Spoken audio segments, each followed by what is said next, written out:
Chers jeunes, aujourd'hui, j'aimerais vous parler d'une parabole. La parabole des talents, que vous connaissez certainement. Je vais vous en lire un extrait.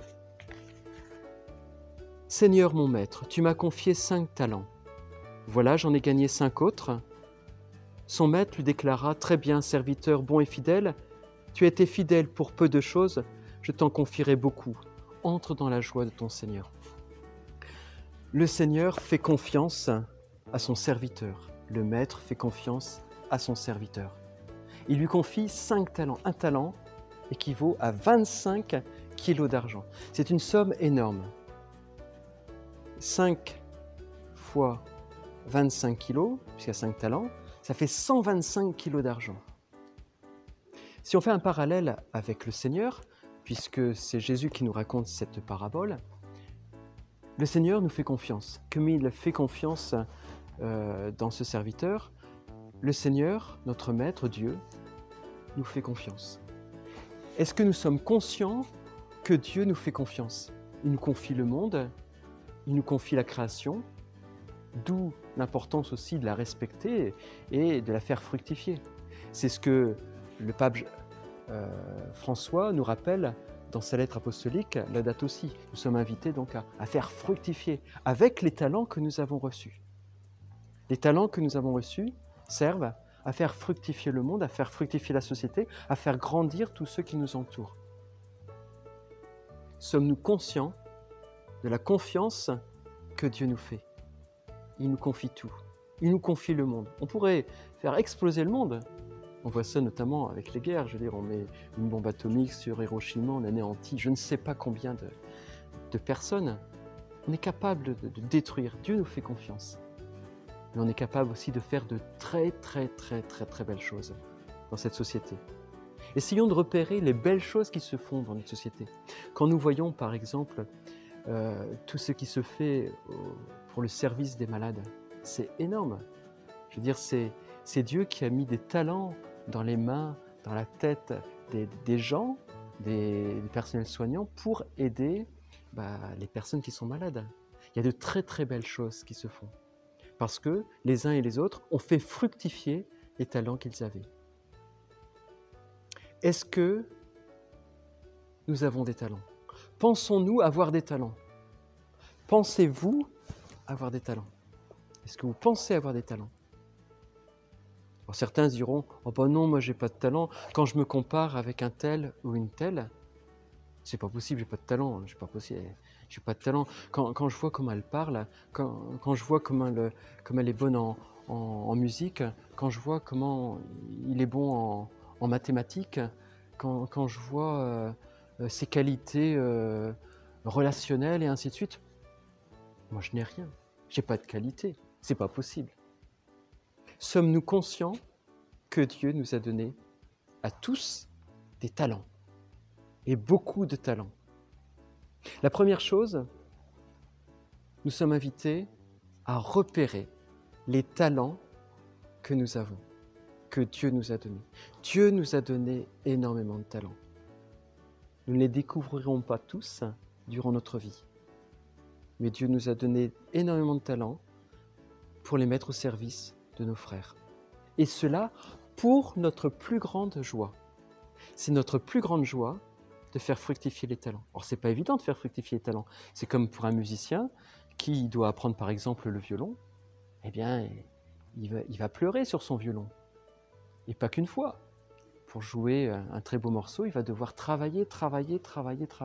C'est comme un saint. On n'est pas saint comme ça en se levant le matin, non. On est saint à partir du moment où on désire aimer, où on désire être attentif aux autres, faire fructifier ses talents. Et donc ça demande des efforts, mais ça rend heureux. Repérons les dons, les charismes que nous avons. Je suis persuadé que vous découvrirez des charismes en vous posant la question. Quel charisme j'ai? Quel don j'ai? Et si vous n'avez pas d'idée, demandez à des personnes de confiance. Ça peut être vos parents, ça peut être vos amis, mais vraiment des personnes de confiance. Leur dire, mais est-ce que tu vois un don que j'ai et qu'il faudrait que je développe? N'hésitez pas à repérer. Vous verrez, vous serez surpris de la réaction des uns et des autres.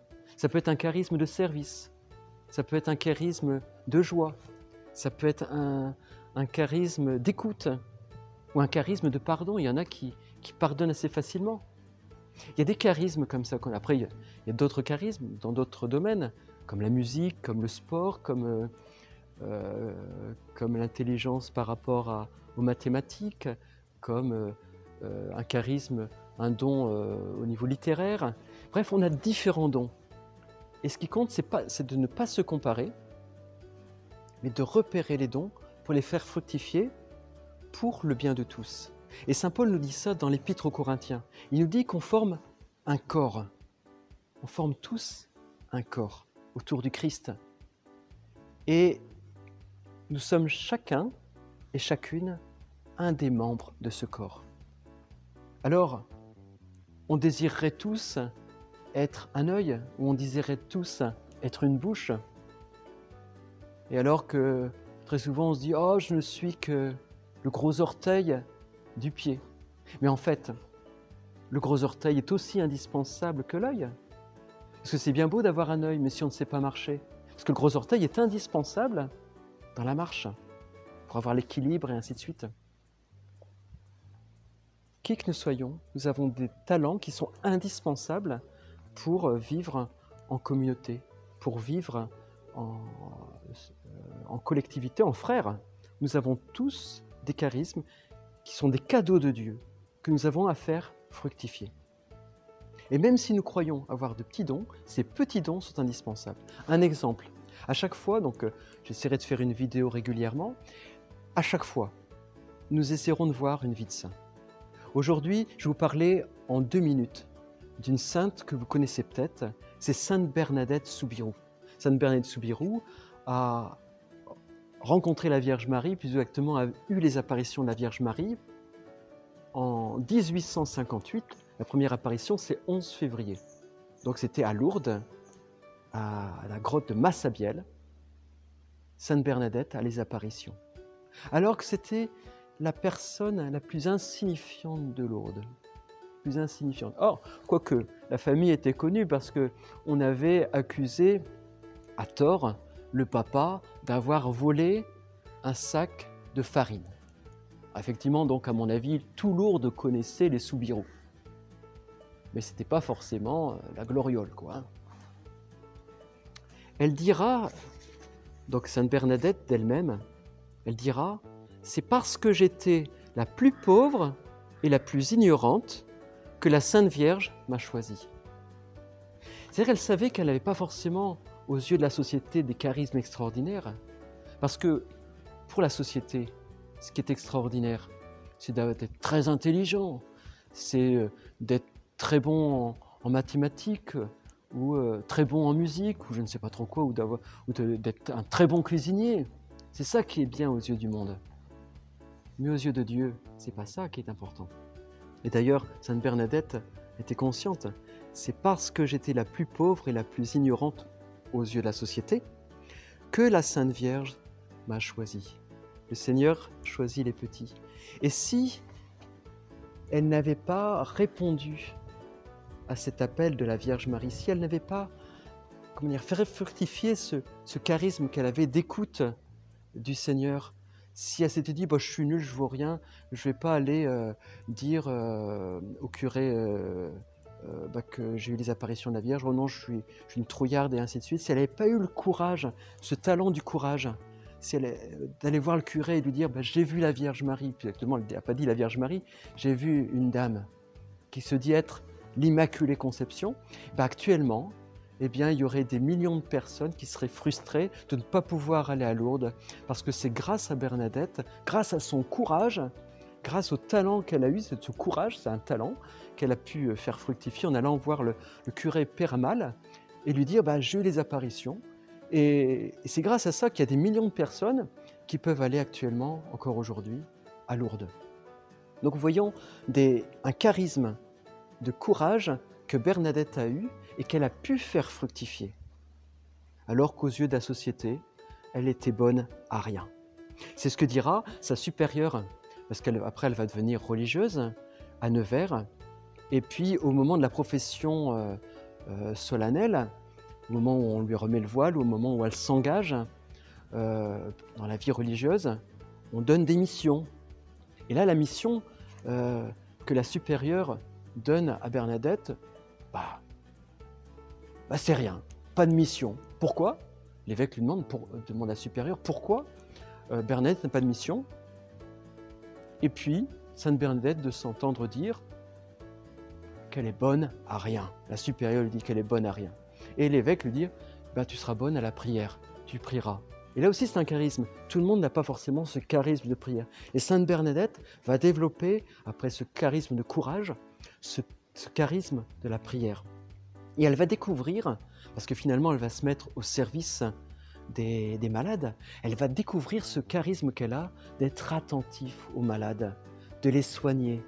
Elle va exceller, elle va être excellente dans cette fonction d'infirmière. Voilà. Alors qu'elle n'avait pas la responsabilité, eh bien, elle va avoir un rôle très important dans cette infirmerie de Saint-Gilles d'Arc, qui est le couvent de Nevers, où elle va vivre jusqu'à la fin de sa vie.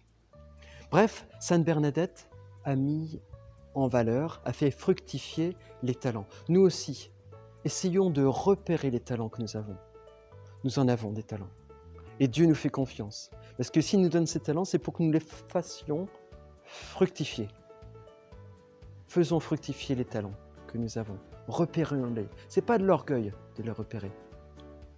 Les repérer, c'est pour les mettre au service de tous ceux qui nous entourent. C'est pas de l'orgueil, ça serait de l'orgueil si on se disait mais je suis bon en mathématiques ou je suis bon en violon, du coup, vous voyez, je suis supérieur à vous. Non.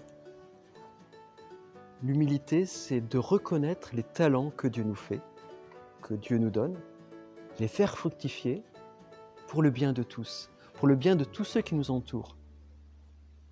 Si telle personne qui a le charisme, par exemple, de faire de bons plats, de faire la cuisine, s'il ne le met pas au service des autres, les autres vont être frustrés. Ils n'auront pas leur bon gâteau au chocolat le dimanche, ou je ne sais pas trop quand. Vous voyez, on a tous à faire fructifier les talents que nous avons.